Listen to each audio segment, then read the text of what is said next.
ত্রয়োদশ জাতীয় সংসদ নির্বাচনে ৩০টি আসনে ভোট জালিয়াতি, কারচুপি ও ফলাফল শিটে ঘষামাজার অভিযোগ তুলে ভোট পুনর্গণনার দাবিতে প্রধান নির্বাচন কমিশনের সঙ্গে দেখা করতে ইসিতে এসেছেন ১১ দলীয় ঐক্য নেতারা। বিষয়টি নিয়ে শনিবার ১৪ ফেব্রুয়ারি বিকেলে ৫:৩০টায় আয়োজিত এক ব্রিফিংয়ে এই তথ্য জানান বাংলাদেশ জামায়াতে ইসলামীর সহকারী সেক্রেটারি জেনারেল ও প্রচার ও মিডিয়া বিভাগের প্রধান অ্যাডভোকেট এহসানুল মাহবুব জুবায়ের। তিনি বলেন, নির্বাচনের দিন বিভিন্ন আসনে জালিয়াতি, ভোট প্রদানে বাধা, এজেন্টদের কেন্দ্র থেকে বের করে দেওয়া এবং ফলাফল শিটের ওভাররাইটিং ও ঘষামাজার মতো অনিয়মের ঘটনা ঘটেছে। এসব বিষয়ে তাৎক্ষণিকভাবে সংশ্লিষ্ট রিটার্নিং কর্মকর্তাদের জানানো হয়েছিল।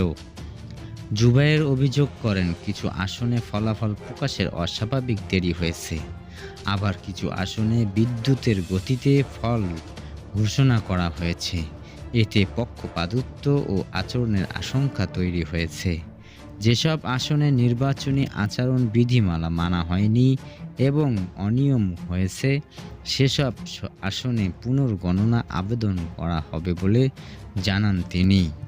ব্রিফিংয়ে জামায়াতে জাতীয় নির্বাচন পরিচালনা কমিটির সদস্য সচিব মাওলানা আব্দুল হালিম, সহকারী secretary general advocate Muazzam Hossain Helal, Dhaka ৬ আসনের প্রার্থী ও ঢাকা মহানগর দক্ষিণ জামায়াতের সহকারী সেক্রেটারি ডক্টর আব্দুল মান্নান, পাবনা ১ আসনের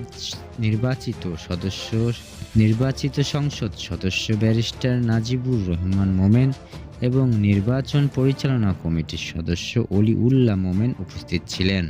যেসব আসনে পুনর্গণনার আবেদন করা হবে, অনুষ্ঠিত নির্বাচনে ৩০টি আসনে পুনর্গণনার আবেদন করা হবে বলে জানা গেছে।